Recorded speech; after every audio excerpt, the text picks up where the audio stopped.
Good morning, Comrade. You're listening to WHIV-LP New Orleans 102.3. This is your weekly Good Morning, Comrade. Jeff back on the show. We also have a returning champion. You may remember our interview that we did with him a few years ago about his book, Bit Tyrants. I believe we also talked about capitalism versus freedom on that one. But now, Rob Larson triumphantly returning to the program. What is happening, Rob? How you doing? I'm good, man. Thanks. Pleasure to be back. It's been a minute. Yeah. It really, I think the last time we talked was like during COVID, when those previous books had come out, and one of those times where everybody was going a little stir crazy, I think, Yeah, I know I was. Yeah. But we are here to talk about Rob's new book, Mastering the Universe, Obscene Wealth of the Ruling Class, what they do with their money, and why you should hate them even more. Now, that's a challenge accepted, I guess. But I mean, I feel like I hate them enough. Like I'm always like proud of myself when people start talking about, man, Elon Musk, he really is bad, isn't he? And I'm like, man, I've been saying that since like 2006 or something like that. Rookie. Yeah, come on, noobs, get with the program. But yeah, that's sort of the kind of thesis of the book, is that they have these sort of Silicon Valley, freakazoids, essentially. I mean, not exclusively Silicon Valley, but they're the ones that have sort of, in the past 10, 15 years, have sort of wrested control of the steering wheel in a lot of ways of governance, and also just live these extremely, like, I don't know, ridiculous lives. I don't know, you want to get into it? Yeah, for sure, man. It is amazing watching. My last two books have been on tech and the ruling class and stuff. Yeah, it's the lives they live are pretty hilarious, and the power that they wield is pretty heinous. That is the characters we're talking about here. Sorry, I got a little bit of construction happening in the next unit there. Sorry if you're getting some noise there. But yeah, you love construction workers on this show. That's good. But impressive to watch this stuff. Obviously, we've all been watching the new administration and the pretty ridiculous actions that have been taken wall to wall. A lot of it by tech scumbags, although a lot of them are classic Wall Street idiots too. So it's your, it's your classic. We call that diversity, I think. Exactly. I feel like the administration is against diversity, but I do feel they've included a lot of kinds of oligarchs. That's their DEI. Yeah, exactly. That's the one kind they can stand. So that's interesting. Yeah, their lifestyles are pretty hilarious too. And the Wall Street Journal just had a big front page story this week, and it was $1 trillion in wealth got created last year for, I believe it was 16 families, if I'm recalling correctly. I might have that number slightly off, but it was about that small of a number. Pretty stunning.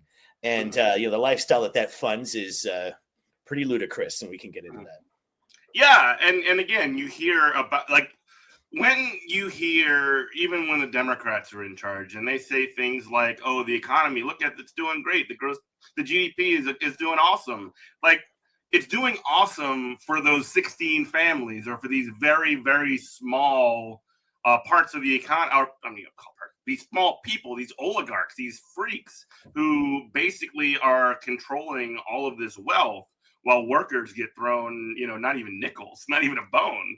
It's true. When people say the economy is doing good, they usually mean, the economy is growing, like GDP is growing. And of course, what that means is we're producing more goods, bigger value of goods this year than we did last year, which, is something, you need production of goods for us to have a standard of living. But of course, just because we produce the goods doesn't mean you get any of them. That gets down to the distribution of wealth, which is seen as disreputable by some of my colleagues there. Mm-hmm. But even more often, especially with the Democrats, when they want to say the economy is great, and Biden's people are big fans of this, they'll actually just point to the stock market, which is even more out of touch than pointing to GDP. like GDP, the economy grows. As we've seen, most of that new wealth is going to tiny numbers of households, but the stock market's even more embarrassing. And this is something I kind of make a big deal out of in the new book. And I always try to mention this when I do talks and stuff, because on the left and with liberals even, people are very aware of corporate power, and coming out of the 2000s and adjacent decades, that was sort of a big thing with these big powerful companies, and they're globalized and they can make workforces compete against each other and destroy solidarity, and they have so much wealth and power. They control media, and that's very menacing. The one thing I want to remind people is that we call corporations unaccountable, and of course that's true as far as it goes. It's very difficult for any U.S. state or even most countries to get real concessions, let alone real economic recompense out of these giant corporate empires. But they are accountable to someone, to their stockholders. And that is the thing one of the things I like to point out in the book. It's most corporate stock, the pieces of ownership, the shares of ownership in Walmart and Microsoft and Raytheon. These companies all have owners through their stockholders. Those stockholders are mostly the rich households. If you're a professional class person such as myself and you have a full-time teaching job at the state college level, you might be lucky and have a retirement plan. And I have one of those, and my employer matches my contribution to a 401k. That money, it's a tax-advantaged, basically indirect stock investment vehicle, and you can get mutual fund shares that own shares themselves, and when they go up, you get the value of your mutual fund shares going up. But less than half of U.S. households now own any U.S. stock, even indirectly like that. And what we find now, this is going with Edward Wolf's research, who I cite a lot in the book. He's one of the few people who really does good research on this unbelievably important point. And what he found, there we are. This is a paper he did for the National Bureau of Economic Research.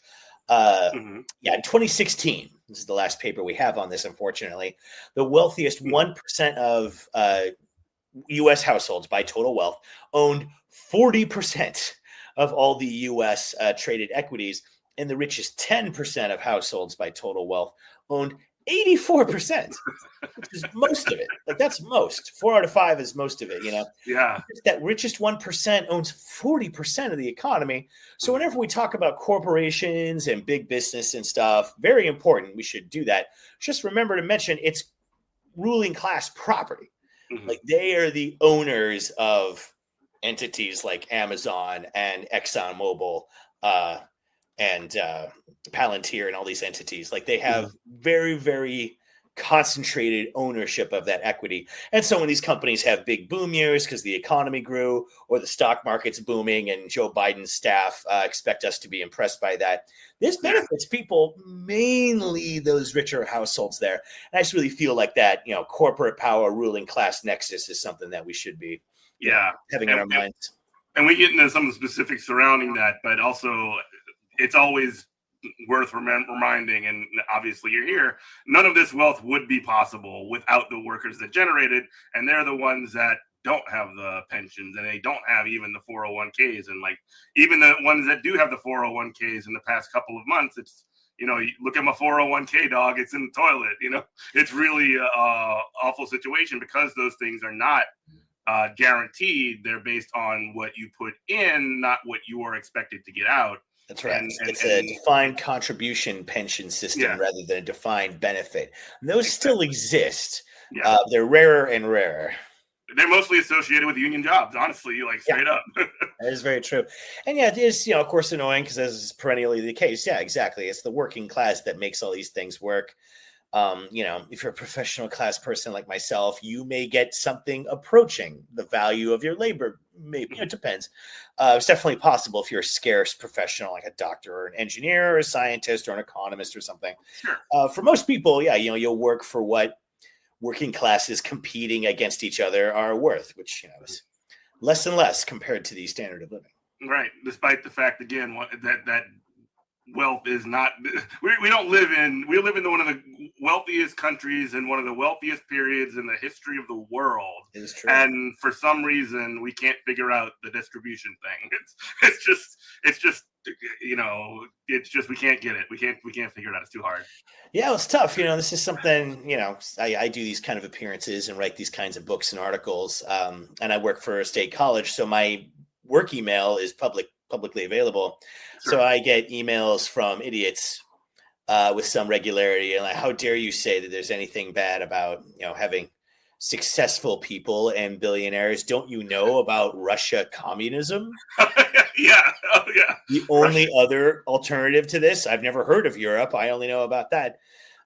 Amazing stuff. People argue with me, people aren't really seeing how rich these people are. It doesn't create envy. What a stunning remark these people will make. Like these guys, every football game between the plays, when it's not an active play or an ad for DraftKings, what you're seeing is what's happening up at the elite owner's box. And the camera will point in on that. Oh, look, it's the billionaire owner of Team X. And he's there with the senator or a hot celebrity and Elon Musk. Like you see them flaunting it nonstop. These guys have personal space programs now.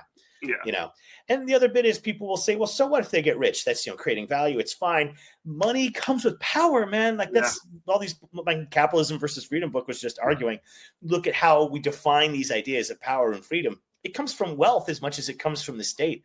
If you're a senator, you've got power, but you have constitutionally defined limits to your authority, and you have to get reelected or leave eventually. If you're a billionaire, there's no limit to how high you can stack money. There's no limit to the natural numbers. Right. So you can pile fat stacks indefinitely. And then you buy media. You're Jeff Bezos, and he bought the Washington Post, I think it was for $500 million, if I remember that correctly. Yeah, something like that. It was not maybe it's $250 million. It was like far less than $1 billion of dollars, which even then he had many tens of. Yeah, and what is supposed to be one of the most venerated media institutions in the history of this country. Exactly. Just like, that's nickels to me. That's nothing. Yeah, he bought it for a proportion of his net wealth that is comparable, like for us, of spending a couple $1,000s, which is money, but for him, this is pocket change. It's incredible to see this stuff happen. And some of them are real idiotic, blundering boobs like Elon Musk who want to buy the public square and then back out and then get legally forced into it. So then you do buy it and then you just ruin the hell out of it. That's popular. So lots of ways of using your wealth for evil. But, keeping, as you said, keeping the distribution thing.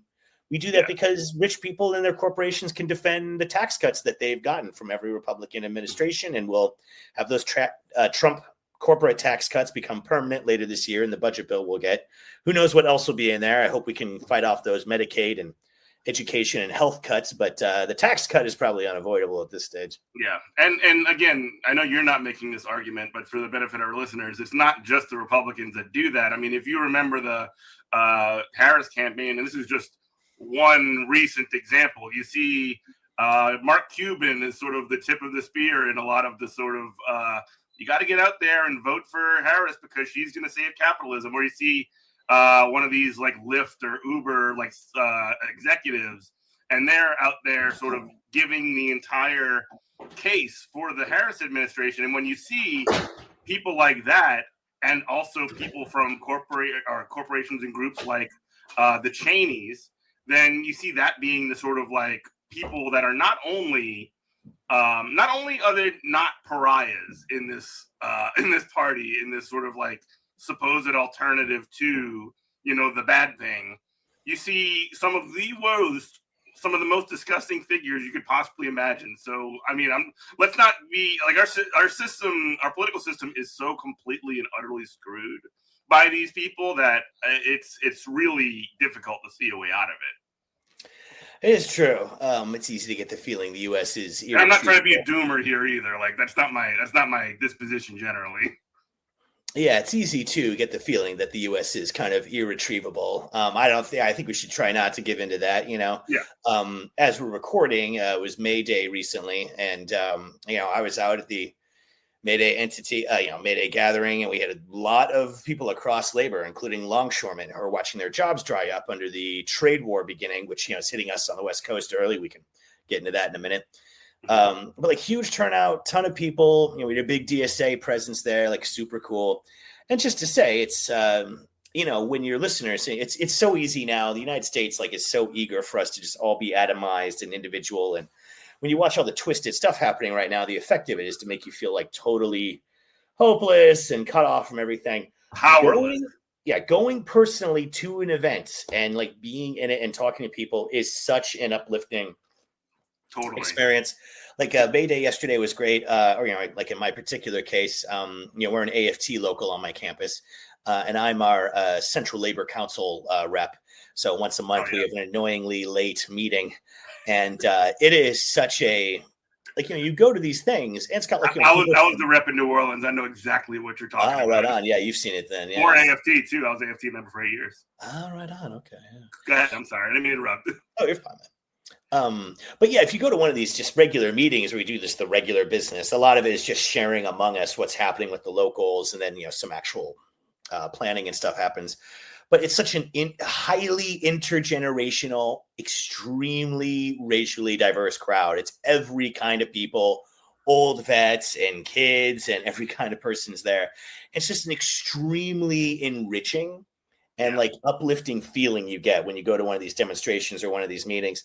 And so I feel like I repeat this all the time in every talk I give, but just the extent that you're feeling, isolated or alone, like if you go to one of these things, I would just say, for my part, I'm a jaded, glued to my tech, likes to sit alone and read type myself. I'm an antisocial socialist for my own part, but I go to these men being the rep to this labor account. It's changed me.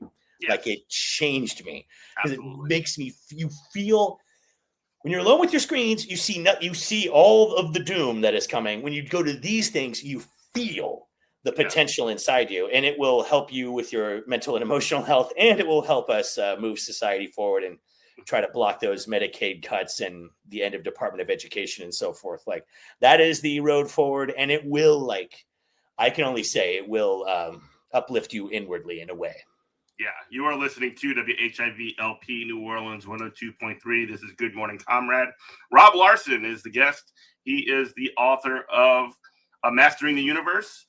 We are talking a little bit about the sort of situation we're in currently economically, and let's get into these guys. So you mentioned earlier that at the end of the day, corporations are accountable to their shareholders. That is not necessarily always the issue when it comes to these individual billionaires. When they're acting in their role as, the CEO of whatever, there's potentially some limits because they could bring, disrepute or like drive down value of the company. But specifically, I'm thinking right now of somebody like Bezos, who is no longer like an executive or no longer is the CEO, at least, of Amazon. He can do whatever he wants and never, I guess, unlimited resources to do it, and he can just do whatever he wants and have no one to ever answer to in a million years. Yeah, well, yeah, that definitely is the case for these guys. Must be an amazing feeling. Liberating, right? Yeah, well, yeah, for them, of course, yeah. For him. So he's no longer the CEO. He is still the head of the board at Amazon, if I recall correctly. But you are right. Remember, I'm generalizing when I talk about firms and their shares, but there's other things to consider. For example, a lot of firms are fully private, and this does get into confusing terminology. We talk about these corporations and businesses. Obviously, they're all private property. They aren't part of the government, and you can buy shares in them because they're entities you can invest in. They're private. But a number of them are private companies, which means they don't have traded shares. So like when Elon Musk was forced to go through with his purchase of Twitter with a bunch of Saudi Arabian and hedge fund money, he took it private. Like they bought up enough of the existing shares that it's no longer a public company with a publicly traded share and a trackable share price that people will quote. So when you take a firm private, that means you don't have those investors to constantly be looking at, especially like activist investors or pensions or hedge funds that have enough stock. You have to take them seriously. But even so, private firms usually at least do have a board representing the investors that they got, and Twitter still has, or X, I guess, still has one of those. So these guys, even when they take the firms private, they still have other investors. But of course, these investors share their class interests, as we were saying. These are wealthy families. It's the definition of a really rich family is one whose income comes mainly from their asset portfolio rather than from even overcompensated labor. You might be a fancy doctor, but you still have to put on gloves and put your hands inside people's disgusting fluids and so on. At least labor is happening even if you are overcompensated. Like that's, you are working, like value at least is being created. These guys, I mean, that's the definition of it is, passive income. And they own rather than do exactly, anything. They're literal leeches. Yeah, so sometimes instead of the ruling class, we like to say the owning class, because that is like they rule, they influence politics and staff, senior political levels, like White House staffing and the Senate. So there's that. The political arm of it is real, but most of the decisions about our economy get made in the private sector. When GM and General Electric and other firms decide to close down production in America, outsource it overseas to save 80-90% on their payrolls. When did we ever vote on that? That's a decision they made with their own corporate power, So I just want people to remember they have that ruling power because they are the owning class. They can rule over it, make decisions because it's their property. It's like you deciding where you want to hang a picture in your own house. Only for them, it's where, what country will we build our oil refinery or data center in? Right. And that's also kind of one of these interesting, I guess it seems like it would be contradictory, but it's not. Like a lot of the, like Elon Musk specifically right now, I'm thinking about him. He's talking about how much he loves America and all these other things. He will do that at the drop of a hat as soon as he can.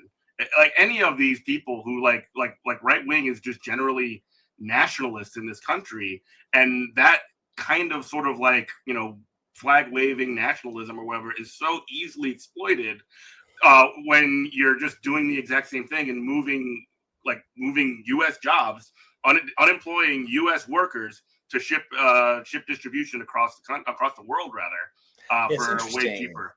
Yeah, it's interesting to watch these figures. Yeah, who are outsourcing jobs during the Reagan and Bush administrations with one hand while they're waving the flag for the other.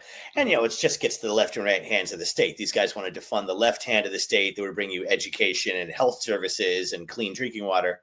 And instead, we're going to empower the right hand of the state. You wave the flag. I mean, who waves the flag because we built a bridge? You wave the flag because we're taking over some country or bombing some Arabs, and you go USA. And you feel identification with the power of your government's military. And if, you're really shallow and not good at thinking, then that's good enough for you instead of actually helping you get like really important services that we really need. We do have a declining life expectancy in the United States. Like we are, with this much money, declining standard of living. Like we are underserved on public services, but try and get them out of the government. I mean, we're cutting them more aggressively than ever with this administration of fascist imbeciles. So rough to look at. Yeah. So I guess let's get into why we should hate these people. Why should we hate, like, just beyond the power that they wield, the lifestyles that they live? Let's talk about that a little bit, because I know you touch on that in the book. Yeah, absolutely. And it's one of my favorite bits is that lifestyle question. People are always like really interested in that.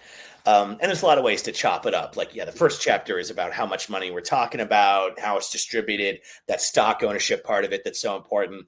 And I invite people to read that because that's, that's the healthy vegetables before you read the tasty, infuriating, crazy lifestyle stuff in chapter 2. This is how you structure a book cleverly. You got to eat your dinner before you can have your dessert. Yeah, exactly. It's common sense. So that stuff's a lot of fun. Yeah. I mean, you have a lot of ways to turn from this to, learn about the lifestyle that's being lived. The United States being what it is, half of the people who are most screwed over in this country see themselves as, future, I'll be Jeff Bezos tomorrow with my monetized YouTube channel. It's got, got 300 views. So really getting somewhere. Like this is, people are capable of deluding themselves to an amazing degree in a country like this where you're encouraged through your whole life, to see things that way.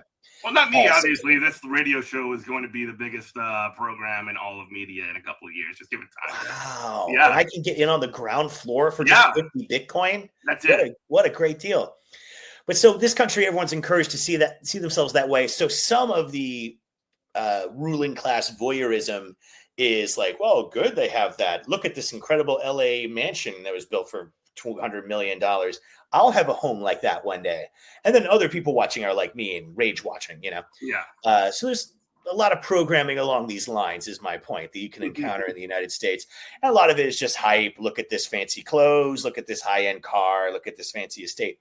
For me, if you want to really dig into this, you want to read like substantive media that cater to the rich. Now, luckily, I already read the Wall Street Journal because I'm an economist and that's kind of our house newspaper. But it's the highest circulation newspaper in the United States, unless you count the USA Today. But I would argue that's not really a newspaper. Anyway, very prominent newspaper. If you read it, it is interesting. A ton of just standard, very strong business coverage for investors, executives, managers, analysts, economists to make thoughtful business decisions and investment recommendations and stuff like that.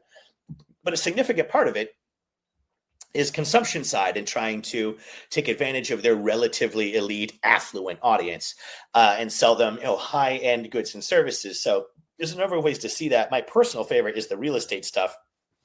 So if you subscribe to the Wall Street Journal in the print edition, every Friday there's a supplement included called the Mansion sections. Mansion. Now, importantly, if you read the Journal online, they don't post it there. They fold that content into their little real estate section, which is what you'd expect from a business real estate section. It's like really expensive, fancy condos and apartments and houses that are many of which are going to be bought by wealthy people just to be assets to park their wealth in. And maybe you'll visit twice and it sits empty while people die on the streets of whatever city it's in. But the Mansion section, if you get it in print, I think they just feel like, you're definitely one of us. You're part of the system because the print edition is more expensive, of course. Mm-hmm. I used to subscribe to it and I cut it out when I had to do budget cutting for my own penniless household. But I remember it very well. And sometimes I still pick it up for this reason, because it is a fascinating thing to review. And a lot of times it's tongue-in-cheek headlines like, oh, look at this commodity billionaires farmstead, and it's some huge mansion that's in a rural area, so it's like a farmstead. We love that kind of stuff, but the stuff you can read in it is pretty stunning. And again, it's the Wall Street Journal. It's for insiders in the world of capitalism, so I think it's a little more candid sometimes than you would see in other national press, let alone what you see on TV. So looking through Mansion, I've seen some amazing stuff over the years just to, give people a sense of it. Now, bear in mind, these properties are mostly owned outright by the residents or the investors who purchase them. For a lot of us, you dream of the day when you'd have enough money to put down a down payment on a house. People like me who can just cover their mortgages and got lucky because they got a low interest rate, Right. But these people own their homes outright, and of course, multiple homes outright. So you can have one for the hot season and one for the cold season. You can have like one in the city and one in the country. So whatever mood you're in, you can go there. That's nice. These are properties that you actually own, and of course, they're not like small little. These aren't split levels and stuff. These are like real buildings. So I remember reading in the Mansion section about a property renovation in the Hamptons. And of course, your audience will know the Hamptons, the extremely affluent Long Island community outside of New York City. And a lot of New York City finance and media and real estate billionaire bastards, go out there for the weekend or for, holidays and the summer and stuff like that to escape the heat and chaos of the city.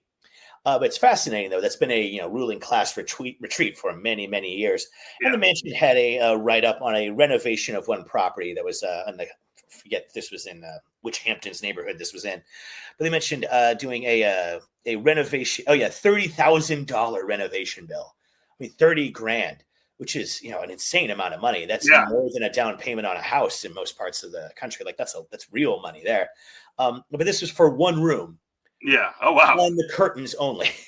$30,000. Like that's a new large car. Now that's like a new SUV with features, Yeah. $30,000. And it's for the curtains on one room. And I'm sure it's a lovely window treatment. $30,000 for the window of a room, You got to say that in the Robin Leach voice. $30,000.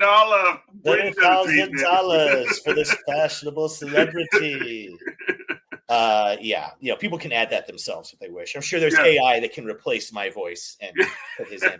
Oh, don't worry, I'm going to do that. Yeah, exactly. Yeah, that's fix that in post. So I like that bit. Another one, right? This was a Los Angeles mansion, and I don't have it written down here. This was one of those mansions that's big and old enough to have a name, Donald House or something.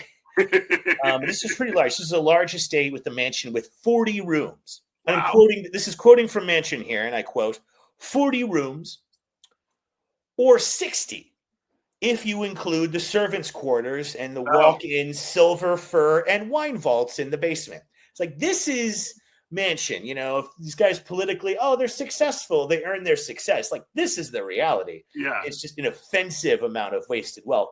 And remember, many of these places are, a small part of people's housing portfolio. So they're there sometimes.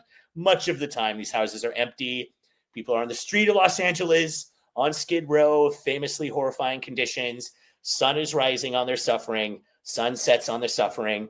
Other side of town, in Brentwood and stuff like this, where this mansion was, it's silent in there. Maybe some staffers come by. You hear like the crew mowing the lawn outside, and the AC kicks on, and it runs, and then it kicks off. And just silence, just a huge, fancy, nice, cooled property without a human soul in it while people are trying to come up with $10 on the street for just basic necessities and stuff. Entire tent cities that are harassed and brutalized by cops.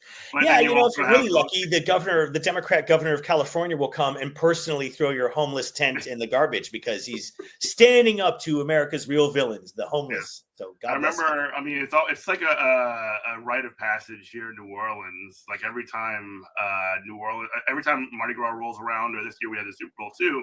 Oh yeah, I read about that. To march the troops under the overpass and make sure we clear out all the homeless encampments. And it's just like, wow, you really are hiding the reality of this city for the wealthiest people on earth to come and have. Not Mardi Gras. Mardi Gras is not a party for the wealthiest people on earth. Mardi Gras is a party that we throw in New Orleans for ourselves. Yeah. But the Super Bowl is like literally just like the Death Star of rich and famous people coming in to watch the football game. Yeah, it's like the Olympics. The wealthy monopolize the fun of these events. It is true. Yeah, that's great. I read about the especially heinous New Orleans experience for the Super Bowl. And of course, the beloved New Orleans-based socialist magazine, Current Affairs. I got a trade war article for them that's coming out soon as this thing continues. But they had an amazing piece on that and went out to where all these homeless people were forced to go. And the press isn't allowed in, which is a great sign, probably because it looks too good, probably. Yeah. Same reason they won't let the press into Gaza, right? Exactly. Because people don't want to see all the amazing aid that Israel is freely allowing in. Exactly. So I want to mention that Affairs article because it was so good. It had a bunch of great photography. I think Alex Skopich wrote that one. I can't remember. But very, very nice. People should check that out. So those are some of these properties. It's crazy. Send me the link. I'll include in the show notes. Oh, yeah, right on. I can do that. It's like, that's a good one. That's some of their lifestyle. I mean, there's a lot more we can add. To me, my favorite stuff a lot of the time is like where the boundaries between the classes are. And sometimes that means like physical boundaries, like a lot of cities in the United States and China and around the world. You'll have like hyper rich neighborhoods and then fairly close by, like major human desperation in slum or, other types of extreme urban poverty settings. And a lot of times, like, it does take a strong physical barrier to keep those classes relatively separate, to keep the infuriated, penniless people from storming the rich. And also, yes, exactly, for the rich, for those rich people coming to New Orleans for the game, it's, you don't want to see, sure, you're rich, but you might briefly see the poor living in the streets. And that's unsightly. Unacceptable. Unsightly. Exactly. So like often like the metaphor wrong side of the tracks, of course that's a cliche, but especially back in the era where railroads were more of a thing and you had bigger physical railroad assets within cities, that was an example. There's like a large rail yard, so there's poor people over there and we're rich over here, or vice versa. Like, it's difficult to get across there. It's private property. There's guards. They don't want you going through there. So things like that. Major interstates and highways. That was one in the New Orleans case where this homeless people concentration camp was separated from a fairly affluent little suburb by a giant highway and a bridge, and like a big abutment. This country's not made to walk around, it's made to be driven through. Right. So looking at these boundaries is kind of interesting. And one famous one that I remember I wrote about in the past, but also put it in this book too, was because this has become, the wealth gap is so enormous now and our oligarchs are so powerful and rich and utterly out of control.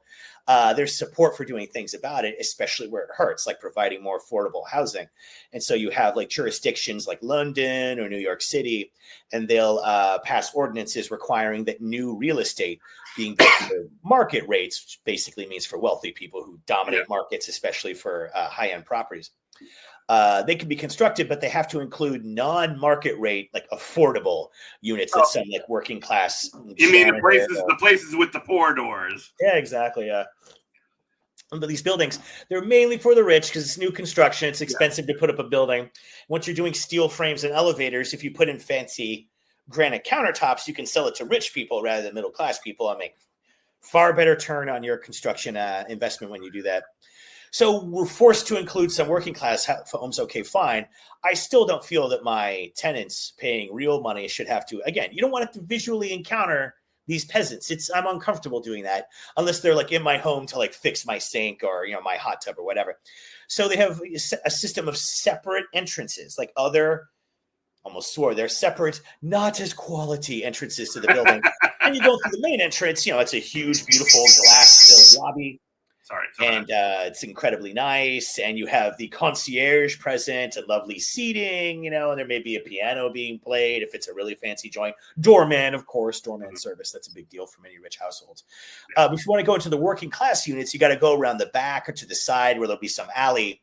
And you go in and it's like harsh fluorescent lighting and like unpleasant sort of like conditions. And the signs say if you damage anything, you will be liable. Here's your elevator to your subsidized working class unit, you peasant. Don't talk to anybody. Fascinating to look at. You got to remind them that they're lesser than. You got to remind them.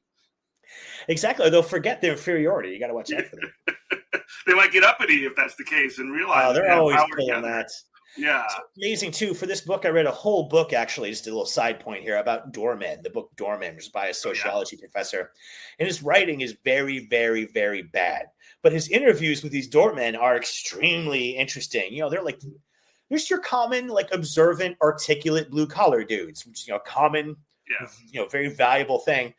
These guys watch New York's life go by in front of them. They have amazing stories. Yeah, indeed. And you'll have like very, wealthy, often older residents who are very accustomed to the doorman life. And I remember one doorman in this book relates he was helping someone with one thing, but meanwhile another tenant has come, or a unit owner in a condo probably has come up and is waiting at the door with like a bunch of packages. I think it was in the rain, and they're waiting for him to open the door. The door's not locked; they could just open it.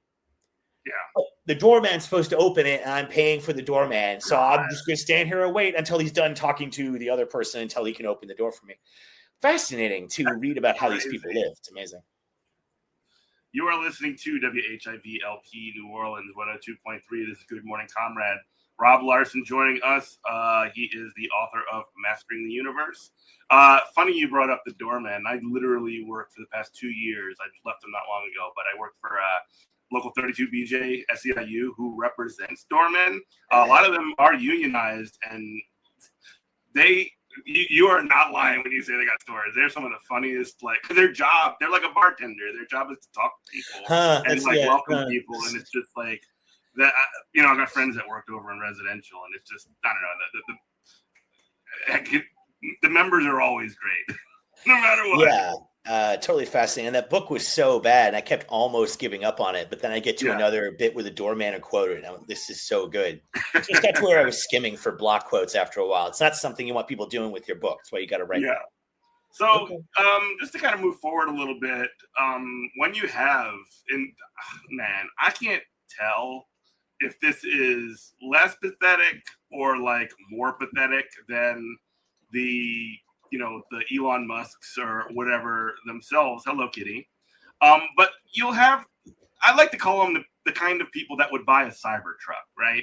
The kind of people that would the people that are always like replying to everything that Elon Musk says on Twitter, saying like, wow, base comments, sir. Like those kind of people that would delude themselves into spending how much, like $70,000-$80,000 for one of the most unsightly, most like disgusting looking vehicles you can possibly imagine. Yeah, and that's the base price. That's the base price, by the way. It's 80 and up. 80 and up. And then also, like, it's not even a good truck. Like, there were reports coming out that, like, the bumpers are glued on. There's no argument that you can possibly make for buying a Cybertruck other than, like, you just want to glaze Elon Musk. Like, it's incredible. Yeah. And that is a phenomenon that exists that really confounds me. These sort of like blind supporters of these kind of freaks. I don't know. You want to talk about that a little bit? Oh, sure. I mean, bear in mind, everyone's idea of these oligarchs is based on Iron Man, where, he invents the technology and he brought it all forward. And he's kind of a demigod of invention, and he's generous too. He might be sharp tongued, but he helps people out. Like those movies did more to massage the reputation of oligarchs than any number of Wall Street Journal editorials. Like that's the stuff that people see on a mass basis and go, "Oh, some millionaires, they make technology and maybe they give it to you, or save us from an evil robot." Yeah, exactly. I can't imagine Elon Musk being stuck in a cave and like making an Iron Man suit in there. That's not possible for him. He's too stupid. Elon Musk couldn't tweet for 3 days, like tear his own arms off. Like the idea of like him like living in a cave, like he'd be dead way before they got him in the cave. Like when they take the phone away, the clock's ticking till he does seppuku on himself. So yeah. I think his superpower though would be to get all of the guards to kill themselves by never shutting up. Yeah. You have to pay those guys overtime rates to guard him. Yeah. It was interesting. Like Cox Automotive is kind of the definitive. I mean, I'm no expert on the auto industry, but Cox Automotive is one of the big, long-standing, magazines. Just a website that's an industry observer, and they officially declared Cybertruck to be a flop bigger than the Edsel, which is an amazing thing. That's the standard. That's the flop. That's the original flop. I think a lot of people now aren't aware what that was. That was a Ford small family of vehicles from, I guess, the 1960s. And they planned it out. It was an insanely large flop, and only a tiny number were sold, and they had these huge expectations for it. So the Edsel, like I remember Milton Friedman in my Capitalism versus Freedom, the Total Road to Serfdom book that people should check out from several years ago. I quote Friedman, he's to this day, like Milton Friedman, I mean, he's writing in the 80s, of course, but he uses that example to prove that corporations don't really control us or manipulate us because some products are flops.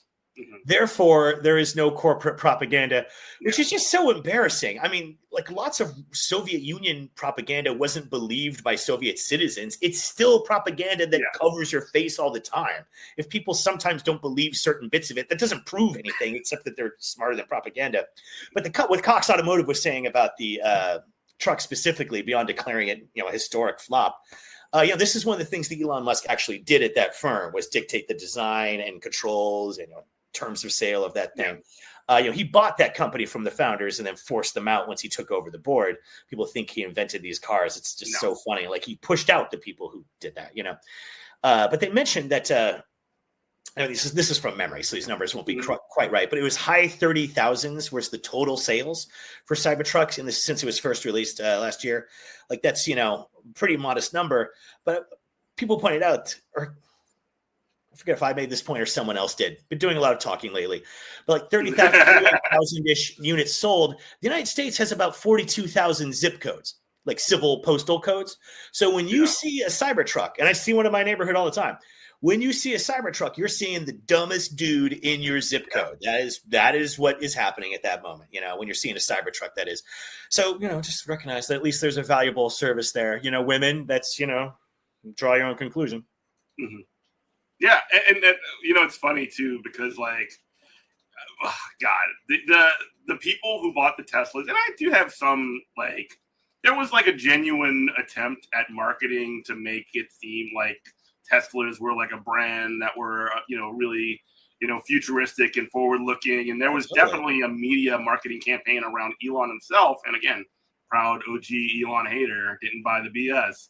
But like there was an attempt to make it seem like Elon Musk was Tony Stark. Like the fact that he was the one that was out there like in the shop floor and like designing these cars. And it's just like, I don't know, man. I think he's just getting them government contracts and, selling carbon credits or whatever. Yeah, all of his companies he bought, with the exception of SpaceX, which most of its revenue, comes from the government, comes from us, comes from the government sector, and money that used to go to NASA for launching rockets and putting satellites into low Earth orbit and stuff like that. Pretty amazing to see how much you can get your reputation massaged if the media are like really excited about doing it for you.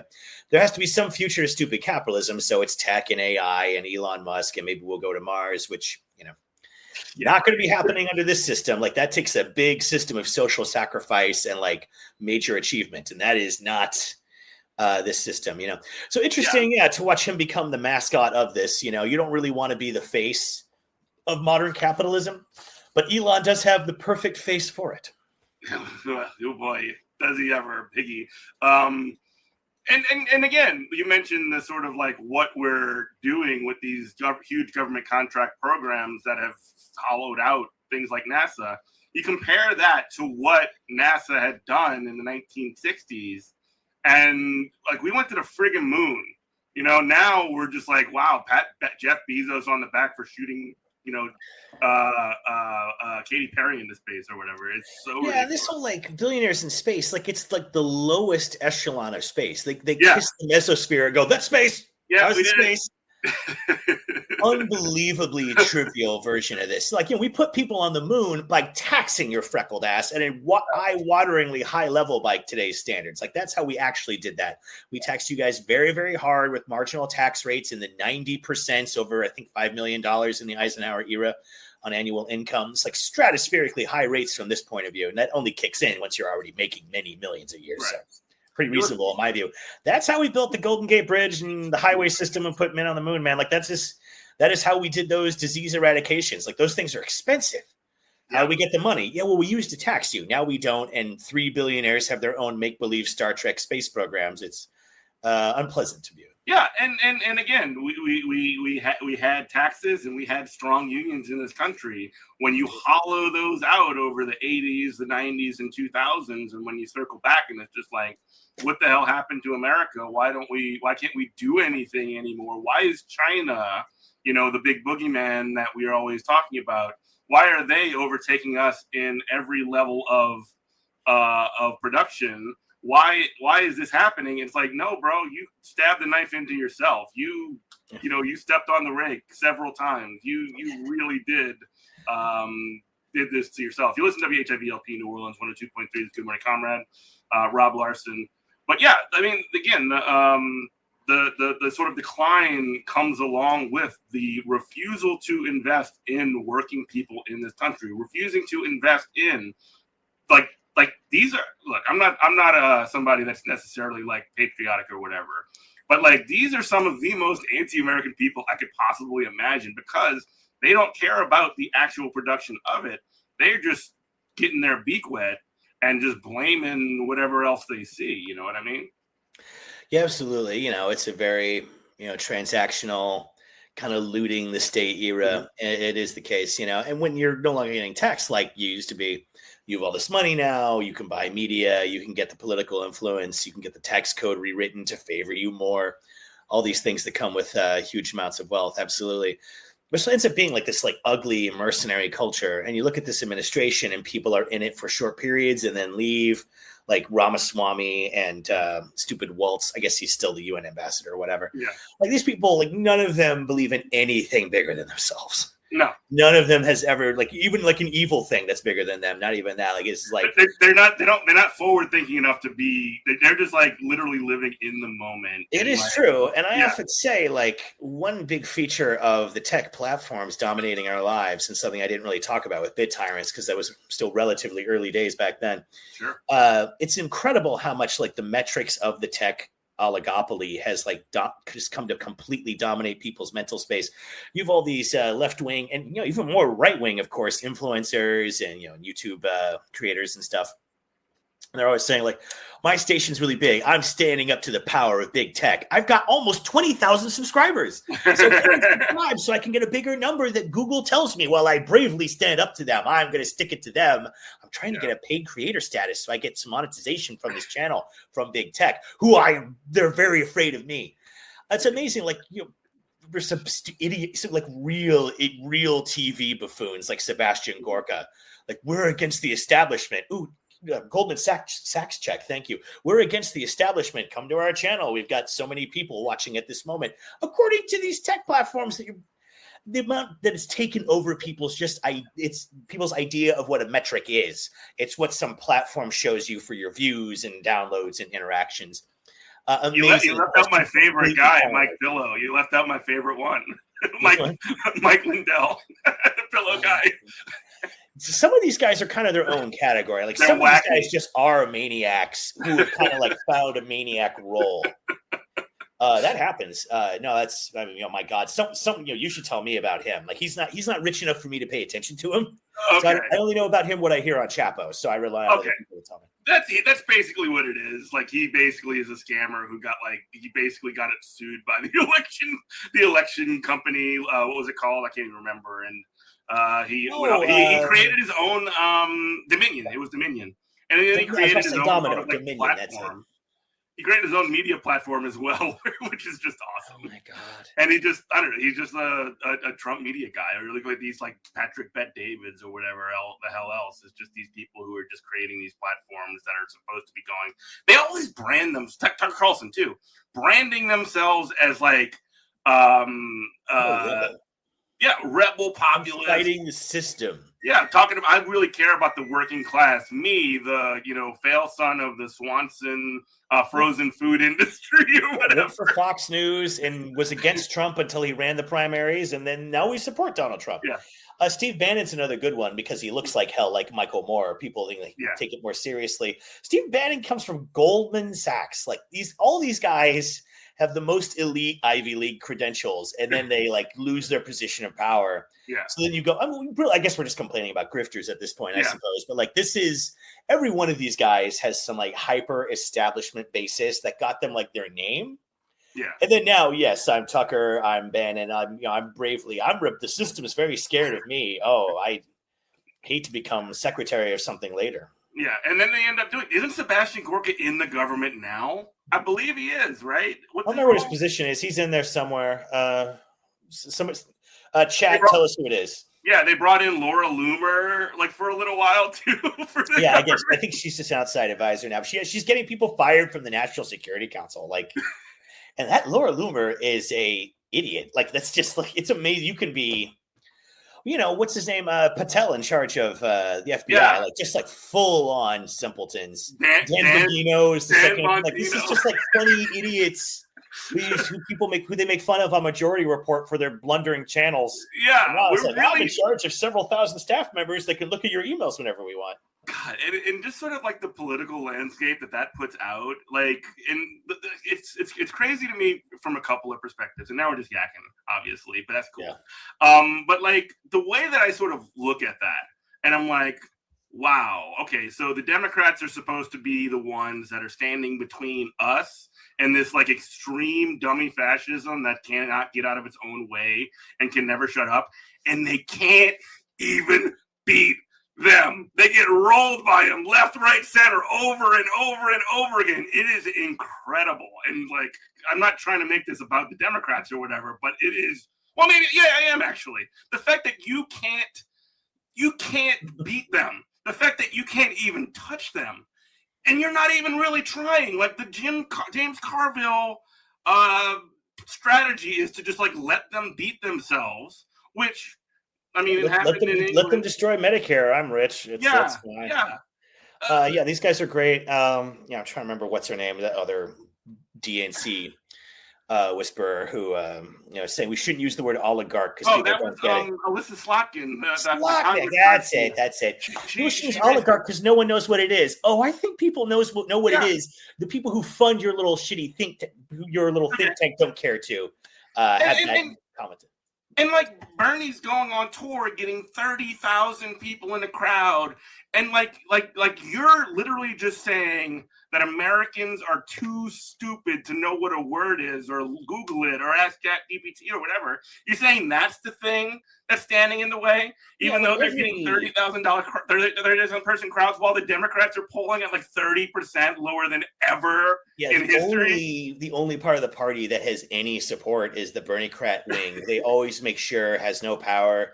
AOC wants to be on oversight. Here's a really old guy. He's going to do it instead just because he hasn't done it. And now he's retiring. So another old guy, just like complete disrespect to the base nonstop. Who, a lot of the base is Bernie-crat, or at least are open to that. If the DNC ever actually embraced that, they'd run away with the popular vote like they did in the Roosevelt days. But we're far too smart for that. Yeah, so we listen to Slotkin and Carville who say, what people want is for us to be the other conservative party. And because that worked for Bill Clinton and Obama, they just feel like that is the only formula. And that's what the electorate is always in the mood for. And so just run some stiff, empty some empty politico in a pantsuit, and Yeah. they'll just beat him by saying we hate Iran and we love Israel, and I love Liz Cheney. I would never talk about Medicare for all or anything popular. Like those guys will lose 20 more elections in a row before they'll run on Medicare for all. Like I just don't see that. They need to happening. be beaten. They need to be beaten on the inside and on the like. I don't care about the inside, outside politics over it. That's not my business. Obviously, like my job is to talk to workers.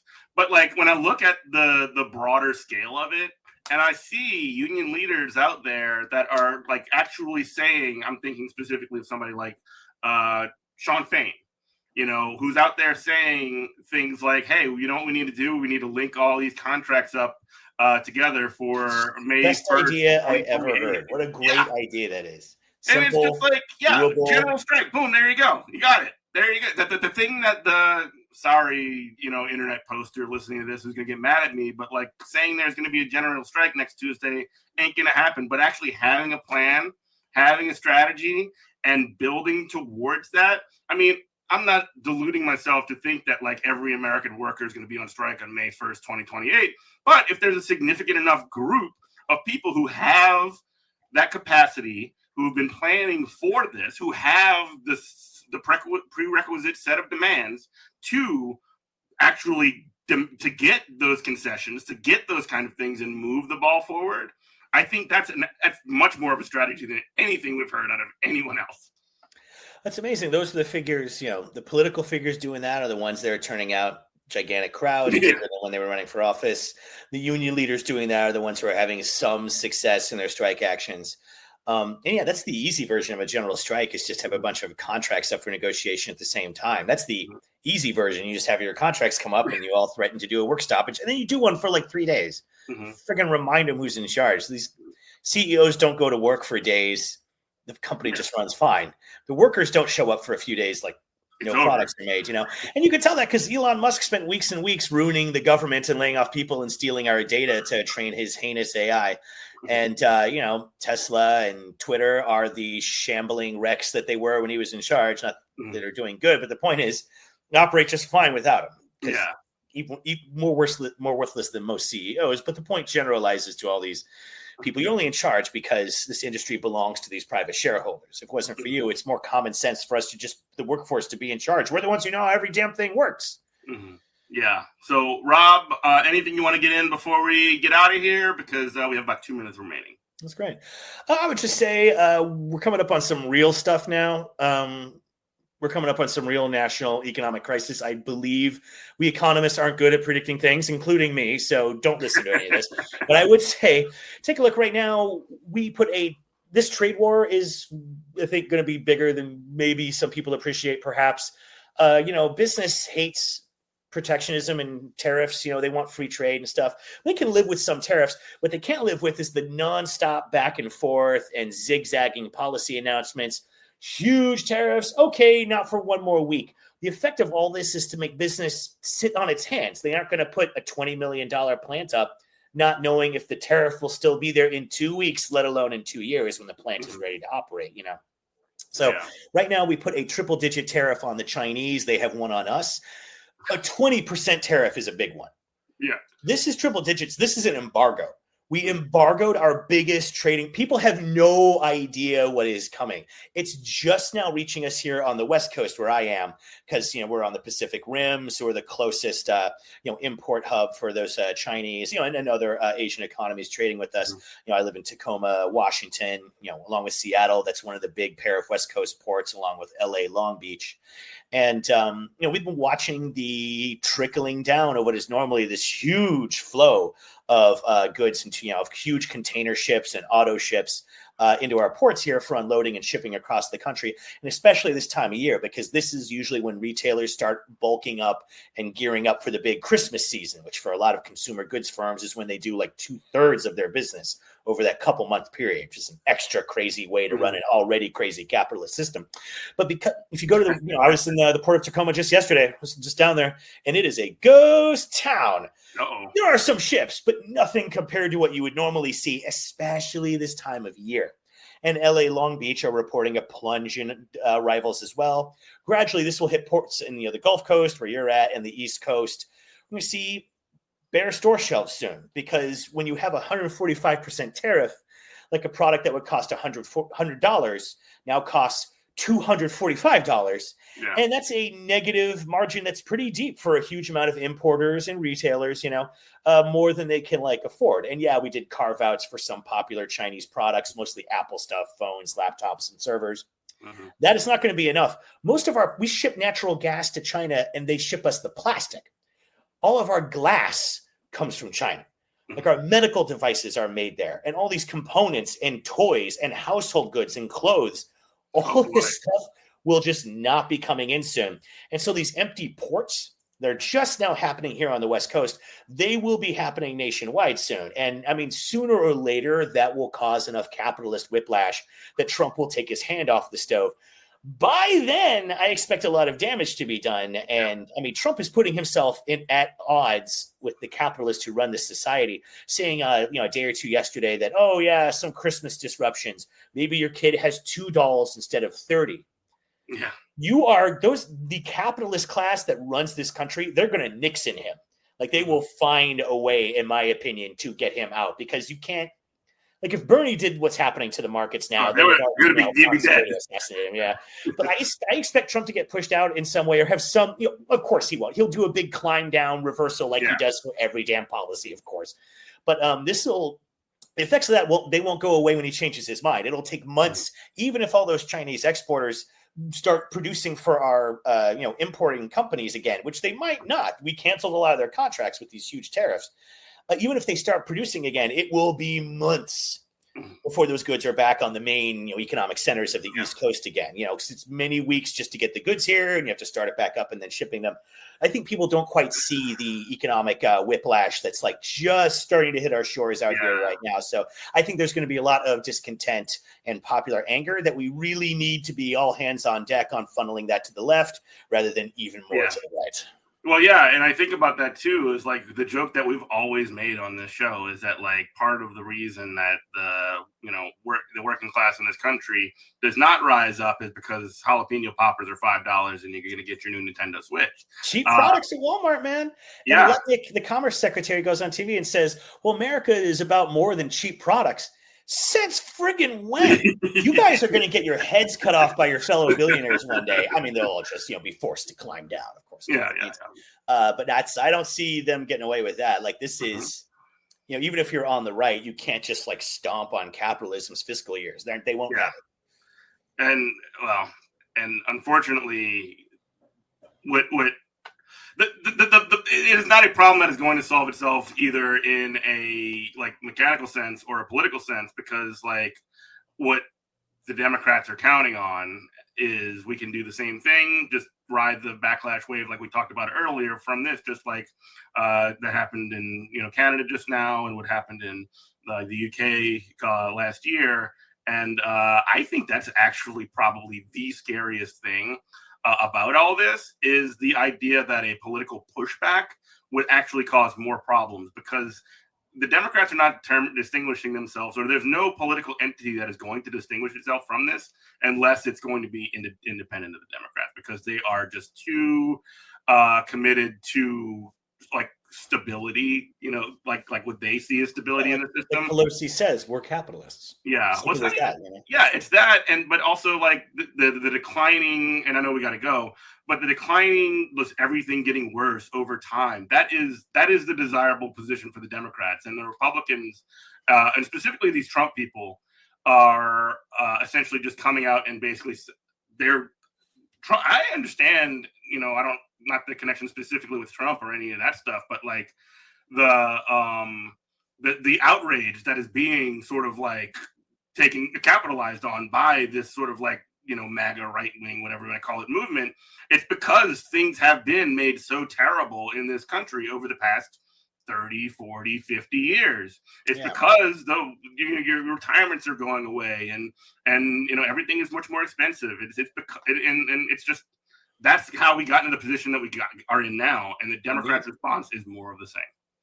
It is true, and I am dying to have an independent socialist political party. It's just so hard in the United States because, Yeah. unlike every other country, the parties control the ballot lines, Yeah. and they make it so damn hard to get your party on the ballot line. They will do all these sleazy tricks to stop you, especially in the Democrat states like mine. So I'm a huge fan of that. It's just this country is so locked up by capitalists wall to wall. It's just tough. It's a real Rubik's Cube, and like that's a whole different set of conversations. But Rob Larson, thank you so much for joining us on Good Morning Comrade. Where can we find the book? Yeah, so Mastering the Universe still out, just went to its second printing, which is exciting. We also print it in Canada, so it's going to be tariff subject, which is less exciting. But you can still pick it up at its cover price. I recommend going to your local stores. They really need help. A lot of books are produced overseas. It's going to be tough for your local bookstore, like for every other retailer. So it's a good opportunity to support them by buying 20 copies of my book to give to your idiot friends and relatives. I recommend picking that up. Talk to your library about getting it too if they don't have it. Yeah, absolutely. And a lot of branches get books based on what people like ask for and request. They actually do really care about that, So that's to be considered. Also got a couple articles coming out in Current Affairs soon. Another great New Orleans product there. One on the trade war, and another one that's more fun, just about how dreary that work hierarchy is. So people should check out the Current Affairs website or subscribe to that magazine, and you can get all kinds of fun stuff like that. Cool. Well, thank you so much, Rob, and thank you for listening to Good Morning Comrade. You are listening to WHIVLP New Orleans 102.3. We love you. Bye-bye.